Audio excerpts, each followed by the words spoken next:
유대인들이 새벽에 예수님을 빌라도에게 끌고 갑니다. 그들은 유월절을 제대로 지키기 위해 빌라도가 있는 관청에 들어가지 않고 빌라도를 불러내고 있어요. 근데 빌라도가 새벽에 찾아온 유대인들이 반가웠을까요? 전혀 그렇지 않겠죠. 새벽에 여러분 누가 이렇게 곤히 자고 있는데 깨운다면 기분이 어때요? 기분이 아마 썩 좋지 못할 거예요. 아마 짜증이 났을 거예요. 그럼에도 불구하고 빌라도는 유월절이 유대인들에게 진짜 중요한 명절임을 알고 있기 때문에 빌라도도 그들의 그 마음을 맞춰주고자 의도를 아니까 밖으로 나가서 유대인들을 상대하게 됩니다. 유대인들이 이 예수 그리스도를 빌라도, 유대 총독인 빌라도에게 끌고 온 이유가 무엇일까요? 그 당시 이스라엘은 로마의 식민지였어요. 로마의 식민지였기 때문에 이스라엘은 자기들의 자치기관인 공회에서는 사형을 집행할 권한이 없어요. 사람을 죽일 권한이 없어요. 사람을 죽일 권한은 누구에게 있냐면 바로 유대 총독인 빌라도에게 있는 거예요.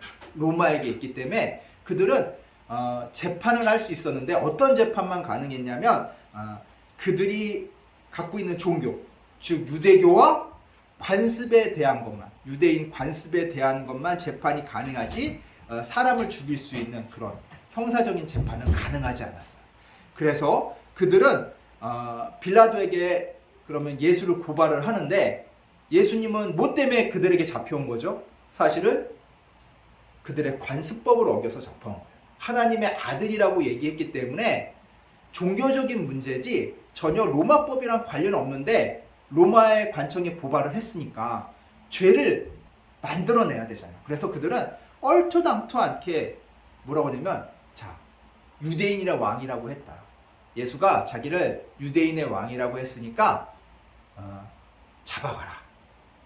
악한 일을 했다. 범죄를 저질렀다. 이렇게 얘기하는데 이 유대인의 왕이라고 그 소문이 나고 그랬으면은 그 빌라도가 몰랐겠어요? 예? 누가 반란을 일으키는지 그들도 이 유대 땅을 다스리기 위해서는 많은 정보를 듣고 있을 텐데 예수님이 유대 왕이라고 자칭하고 다닌 적이 없었거든요. 그러다 보니까 어때요?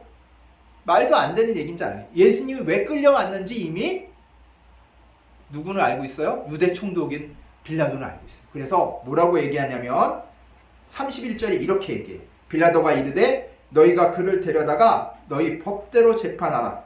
유대인들이 이르되 우리에게는 사람을 죽이는 권한이 없나이다 하니. 뭐예요? 실질적으로 자기가 예수 그리스도를 죽이고 싶은데 자기네 이 관습법에 따라서 예수를 죽이고 싶은데 우리한테 죽일 권한이 없으니까 너한테 고발하러 온 거야. 은연중에 자기들의 의도를 얘기해요. 그러면서 그 고발할 내용을 얘기하죠. 근데 빌라도가 야 이거 재판할 거리가 못 되니까 그냥 가라고 얘기했는데 이들이 이렇게 얘기하니까 빌라도는 어떻게 해요? 예수를 신문하게 돼요.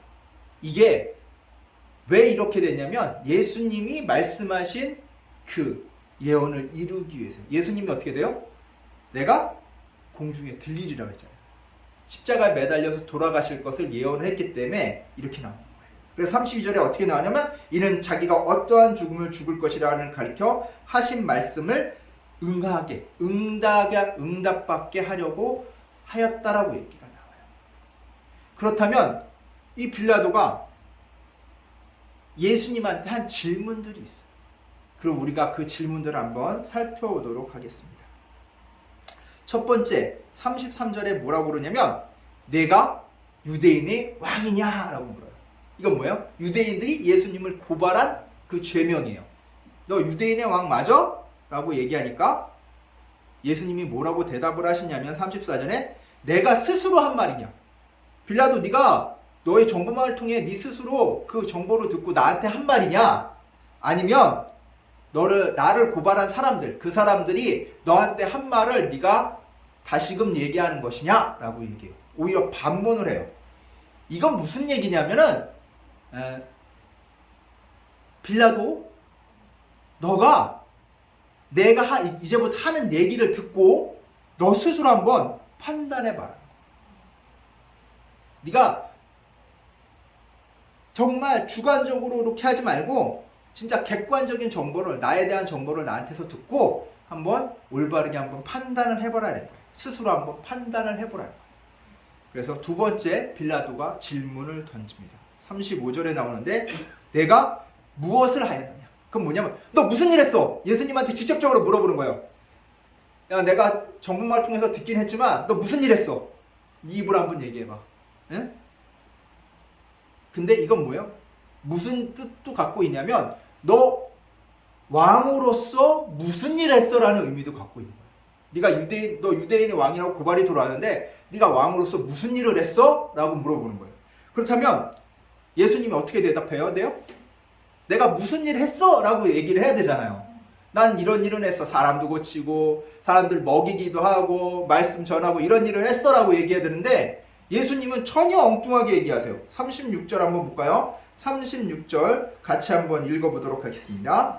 예수께서 대답하시되 내 나라는 이 세상에 속한 것이 아니냐. 만일 내 나라가 이 세상에 속한 것이었더라면 내 종들이 싸워 나를 유대인에게 넘겨지지 않게 하였으리라. 이제 내 나라는 여기에 속한 것이 아니니라.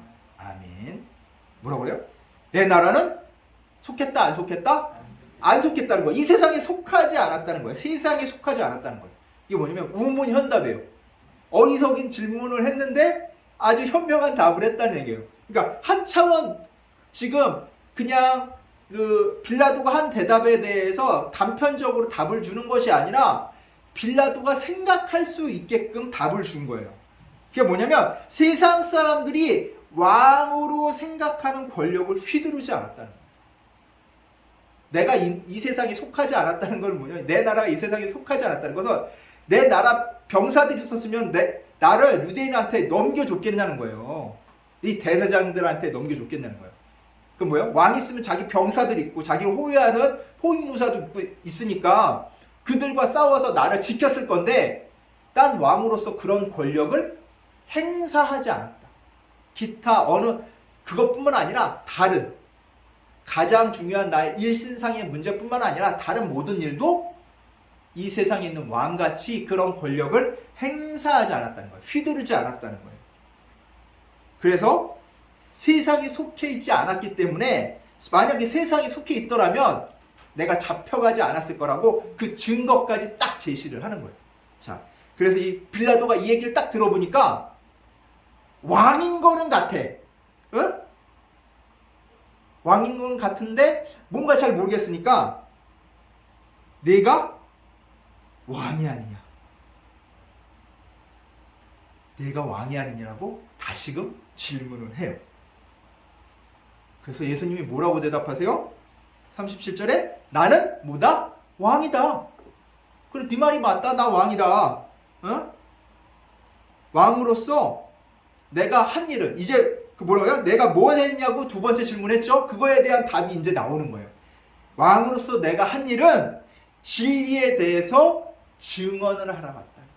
진리에 대해서. 자, 우리 한번 37절 말씀 같이 한번 읽어보겠습니다. 빌라도가 이르되 그러면 내가 왕이 아니냐? 예수께서 대답하시되 내 말과 같이 내가 왕이니라. 내가 이를 위하여 태어났으며 이를 위하여 세상에 왔으니 곧 진리에 대하여 증언하려 함이로다. 무릇 진리에 속한 자는 내 음성을 듣느니라 하신대. 아멘. 그래요? 자, 진리에 대해서 증언하러 왔다니까 이제 뭘 물어봐야 돼요? 맞아요. 빌라도가 네 번째로 이렇게 물어봐요. 야, 진리가 뭐냐? 진리가 도대체 뭐냐? 진리가 무엇이냐라고 물어봐요. 근데 이거는 정말 진리에 대해서 궁금해서 물어보는 게 아니에요. 예수님이 37절 마지막에 뭐라고 했어요? 무릇 진리에 속한 자는 내 음성을 듣느니라.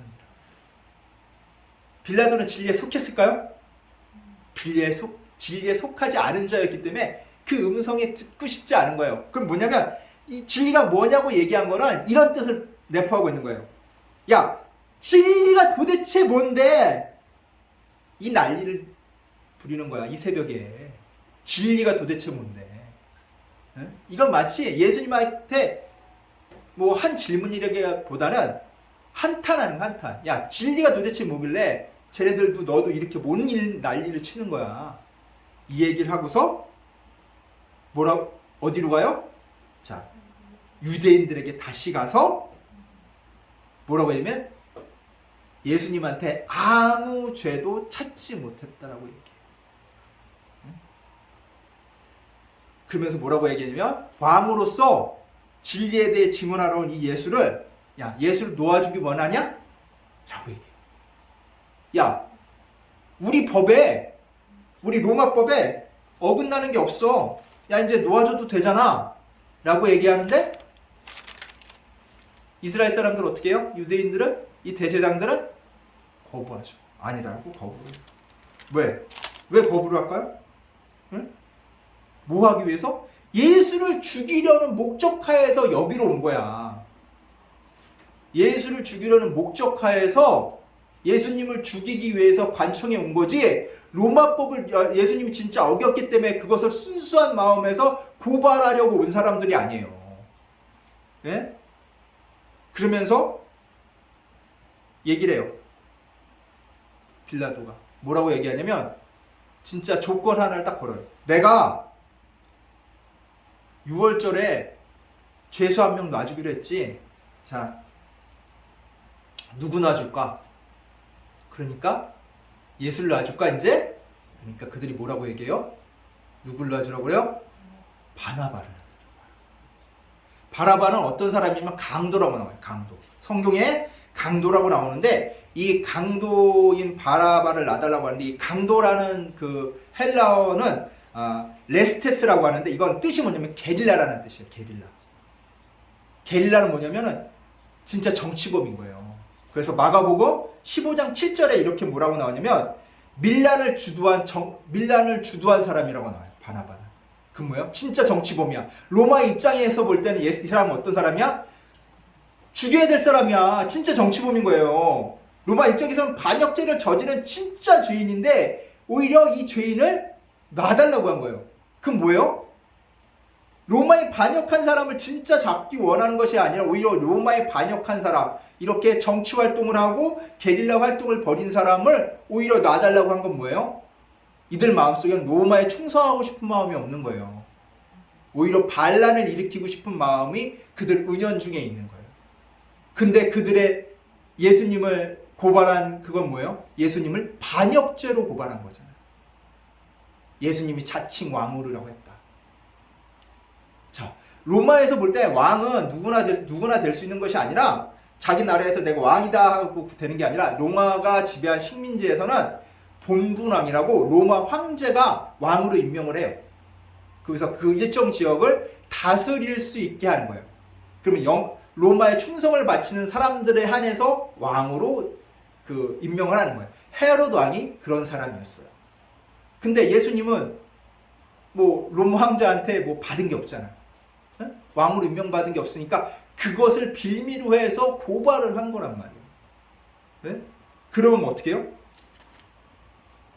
오히려 빌라도 입장에서는 기가 막힐 노릇이에요. 진짜 죽여야 될 사람을 못 죽이고 엉뚱하게 죄 없는 사람을 죽이게 된 거예요. 그래서 빌라도는 어떻게든 예수님을 놔주려고 앞으로도 애를 많이 써요. 근데 여기서 보면은 유대인들은 예수님을 향해서 그 적개심이 불타올랐어요. 그래서 그 적개심으로 인한 증오와 미움으로 수단 방법 가리지 않은 거예요. 그 수단 방법 가리지 않고 어떻게 하려고 했어요? 죽이려고 한 거예요. 무엇을 이용해서? 자기들이 미워하고 싫어하는 뭐를 이용해서라도? 로마를 이용해서라도.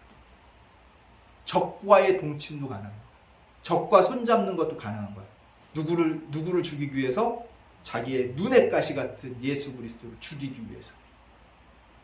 오늘날 우리 사회에서도 그때 유대인과 같은 그런 모습들이 보여집니다. 자, 드라마나 이런 거 막 보면은 복수극 많이 나오잖아요. 복수극. 거기서 보면은 요즘 법이 그 죄를 막을 수 없다면, 그 죄를 제대로 물을 수 없다면은 자기가 보기엔 이 사람은 죽거나 무기징역에 처해졌는데 가벼운 형벌을 받는다, 아니면은 그냥 무죄로 풀려난다, 그러면 어떻게 해요? 사적인 복수를 통해서라도 응징해야 된다는 그런 사회적 감정이죠. 그런 감정이 있으니까 그 감정을 표현한 게 바로 드라마라는 거예요. 사적인 복수를 한다면. 그 우리 뉴스에 보면 나오잖아요. 나를 괴롭히는 그런 불량 학생들을 혼내주기 위해서 누구를 고용해요? 누구를 고용해? 주먹 쓰는 불량배들을 고용을 해서 더 큰 폭력으로 그들의 폭력을 응징하려고 합니다. 지난번에 어떤 일이 있었냐면 자기 아들이, 자기 자녀가 다른 동급생에게 맞고 왔다는 얘기를 듣고 아빠가 가가지고 걔네들을 때렸어요. 이게 정말 어떻게 보면 이런 일이 있을 수 있어 하는 일들이 실제로 우리 사회에 이렇게 벌어지고 있다고요. 사람들이 그런 감정이 지금 일어나고 있는 거예요. 야, 내가 볼 때는 저거 죄를 제대로 묻지 않았어. 어떻게 해서라도 법을 넘어서라도 복수해야 돼. 응징해야 돼. 처벌해야 돼. 누구나 인정할 수 있는 그런 문제를 떠나서 자신들이 속한 집단이나 성향에 따른 판단에 의해 법의 정신에 어긋나도 공정하지 못해도 법을 만들어서라도 벌여야 된다는 것이 지금 국회에서도 팽배하잖아요. 국회의원 사이에서도. 야, 우리 저거 마음에 안 들어. 지금 하는 재판 이 법대로 하는 거 마음에 안 들어. 우리 특별법이라도 만들어야 돼. 법이라도 새로 만들어서 우리가 원하는 대로 처벌해야 돼. 우리가 바라는 대로 해야 돼. 라는 감정이 지금 국회에서까지도 팽배해지고 있다고요. 이건 뭐예요? 올바른 건가요? 올바르지 못한 일들이 이 당시 우리가 봤을 때 2000년 전에 예수님 오셨을 때 그때 상황이랑 별반 다르지 않는 상황인 거죠. 불의한 세상이 지금도 이어지고 있는 이런 일에 희생자가 누구였어요? 예수 그리스도였어요. 예수 그리스도. 예수 그리스도는 이런 일에 희생자가 된 거예요. 자, 근데 예수 그리스도께서 이렇게 희생하신 것은 이 희생을 통해 세상 모든 이들을 누구에게 이끌기 위해서? 예수님께 이끌기 위해서라고 성경에서 말씀하고 계세요. 우리 요한복음 12장 32절 말씀 한번 볼까요? 169페이지입니다. 누가 한번 읽어주세요. 169페이지 요한복음 12장 32절 말씀입니다. 169페이지에 있습니다.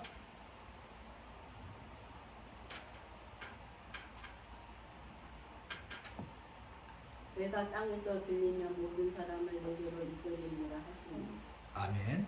뭐예요? 그 희생을 통해서 세상 모든 이들을 그리스도께 돌아오게 하기 위해서라는 거예요. 그렇다면 우리는 이렇게 불의한 일에, 예수 그리스도가 당했던 그런 불의한 일에 참여를 해야 돼요? 그리스도인으로서 참여하지 말아야겠죠. 이런 일을 당하게 되면 우리가 당하게 될 일도 있잖아요. 역으로. 우리가 그 일에 참여하지 않더라도 이렇게 불의한 일, 정말 공정하지 못하고 법에 어긋났는데도 나한테 굉장히 불리하게끔 되는 일들이 올 수 있어요. 불의한 일들이. 그렇게 되면은 우리는 맨 처음 뭘부터 먼저 해야 될까요? 사람들한테 호소하기 위해서 그런 일에 힘을 써야 될까요? 나는 억울하다는 얘기를 하면 될까요? 그걸 해결이 되나요? 해결이 안 되겠죠. 억울하니까. 어떻게든지 그 억울함을, 진짜 그 분노를, 그 억울함을 풀기 위해 많은 일들을 사람들이 할 거라고요. 근데 우리 그리스도인은 맨 처음 해야 될 일들이 있어요. 그게 뭐냐면 기도예요. 기도. 그 기도를 하면서 우리는 그 기도의 내용이 하나님 제 억울함을 풀어주십시오. 신원해 주십시오. 정말 억울합니다. 이 분한 마음을 어떻게 달래주십시오. 이 분한 마음을 해결해 주십시오. 근데 그게 첫 번째가 아니에요. 우리가 그리스도인이라면 첫 번째로 해야 될 것은 하나님의 공의가 이 땅에 서기를 기도 먼저 해야 돼요. 정말 하나님의 공의가 이 땅에 떨어져 있다면 그 공의가 바로 서게끔 기도해야 되고, 이 일을 통해서 만약에 하나님이 원하시는 일이 있다면, 하나님이 계획하신 일이 있다면 그 일이 어떻게 해야 돼요? 이루어지길 먼저 우선 기도해야 돼요. 나의 입장, 나의 생각, 나의 관계된 일보다도 먼저 뭐부터 기도해? 하나님의 일부터 기도하고 그 다음에 나의 억울함을 토로하는, 그것이 우선순위예요. 왜? 왜 그래야 돼요? 우리가 그리스도인이기 때문에 그래야 돼요. 그리스도인은 뭐냐면 예수님의 제자라는 뜻이에요. 예수님을 따라가는 사람이에요. 예수님이 자신의 억울함을 토로했어요. 나 정말 억울하게 붙잡혀왔어. 이런 말씀 안 하셨어요. 담대히 나가셔서 뭘 했어요? 나는 뭘 전하러 왔다고요? 진리를 증언하러 왔다고 하셨어요. 하나님의 일부터 먼저 생각하신 거예요. 우리도 그와 마찬가지로 하나님의 일부터 먼저 생각을 해야 돼요. 지난번 어제 KBS 뉴스를 보니까 북한에 억류된 선교사님들이 있더라고요. 그 선교사님이 2014년 사진하고 2024년, 그렇죠? 그러니까 10년 전 사진, 10년 전에 가족들이랑 있던 그 사진을 AI로 이렇게 해가지고 북한에 억류된 사진, 지금은 그 사진으로 이렇게 비교하면서 광고하는 그 광고가 소개됐어요. 저도 이 공영방송에서 이 방송이 딱 나오는 것을 보고, 잊혀졌던, 우리 기억 속에 잊혀져 있었구나, 이분들이. 그 가족들은 10년 동안 얼마나 힘들었을까. 진짜 10년이라는 세월이면 벌써 애들이 10살에서 20살 되면 성인이 되는 거잖아요. 얼마나 억울하겠어요. 얼마나 가슴 아프겠어요. 그 가족 한 명이 나와서 얘기하는데, 생사라도 좀 알았으면 좋겠대요. 평생 노동교화형, 북한에서 그 광산이나 농장에서 일하는 그런 벌을 받았는데, 자기 아버지가, 선교사로 나간 자기 아버지가 죽었는지 살았는지 그 소식을 알 수 없다고. 그 소식만이라도 제발, 풀려나는 것은 고사하고 소식만이라도 알고 싶다. 근데 그 말을 하는 속에서도 그분의 낯빛이 전혀 어둡지가 않았어요. 그게 너무 놀라웠어요. 저렇게 아버지 없이 10년 동안 저렇게 지냈으면 그 가족들의 마음은 정말 힘들었을 텐데, 그 낯빛이 어둡지 않다는 것은 그렇다고 걱정을 안 하는 건 아니에요. 하나님의 공의를 믿음으로 인해서, 이 일을 통해서 하나님이 이루실 일들을 믿기 때문에, 하나님의 계획을 믿기 때문에. 우리는 하나님의 계획을 다 알 수 없어요.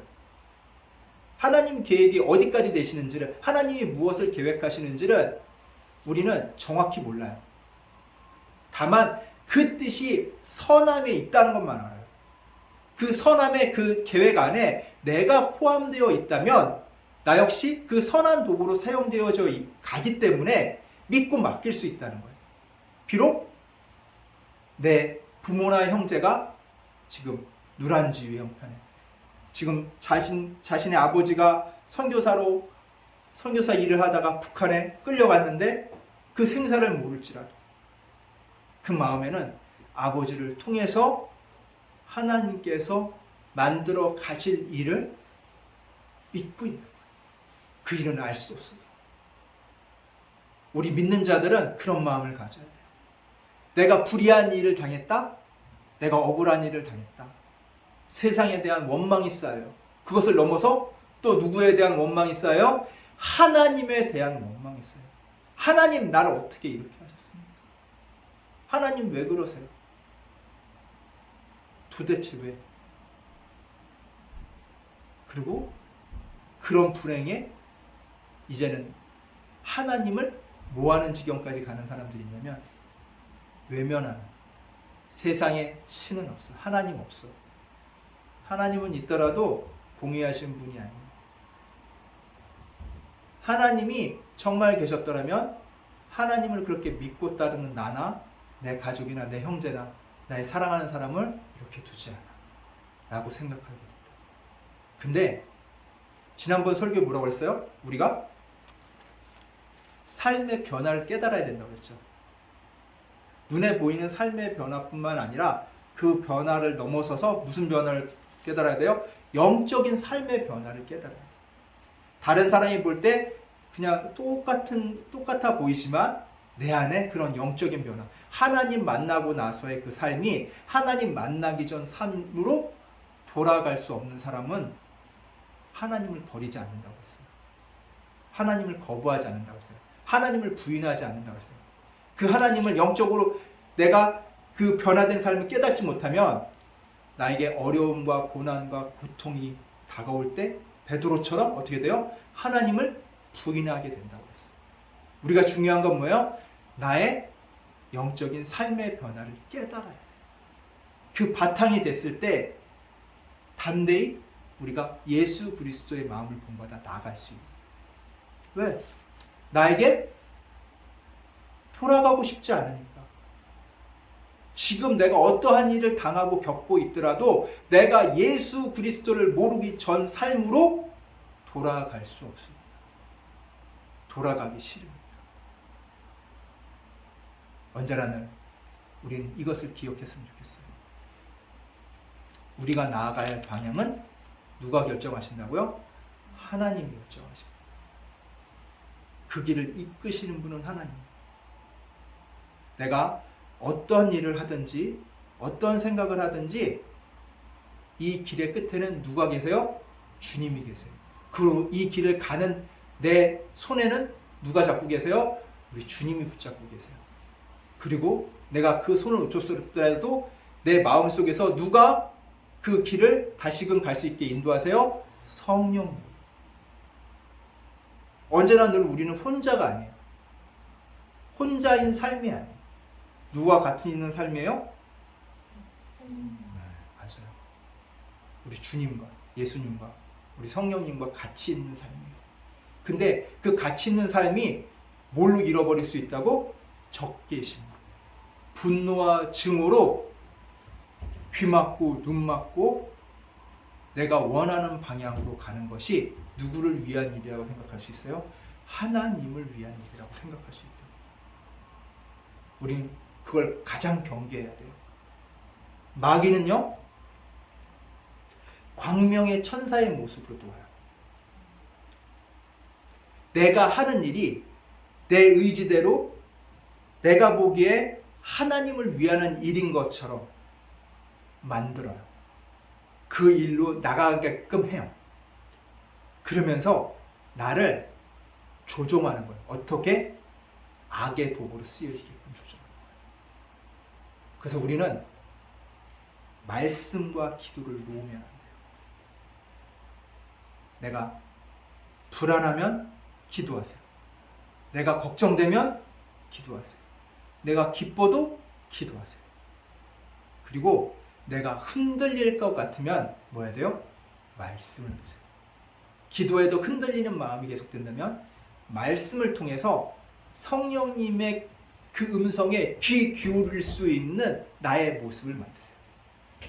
그것을 통해 언제나 늘 적개심에, 분노에, 증오에 나를 잃지 않는 우리 주찬양교회 성도님들 되시기를 간절히 축원합니다. 아멘. 기도하겠습니다.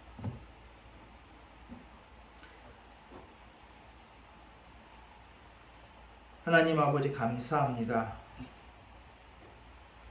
우리 믿는 자들의 관심이 적개심으로 가득 차게 해 하나님을 뜻을 어기는 자로 우리 손을 죽이려는 데 현안이 되는데 사용되게 하여지는 그런 손으로 만들기 위해 사탄들이, 악마들이 우는 사자처럼 우리를 노리고 있습니다. 주여, 우리의 마음을 지켜주시옵소서. 그리하여 예수 그리스도처럼 하나님 손에 맡기고 하나님 뜻을 이루기 위해 고난받는 사람들에게 관심을 돌리는 계기가 되게 하여 주시고 언제나 늘 주님의 뜻에 따라 주님의 능력을 발휘하며 주님의 사람으로서 살아가는 우리들 되게 하여 주시옵소서. 감사드리며 우리 주 예수 그리스도의 이름으로 기도드리옵나이다. 아멘.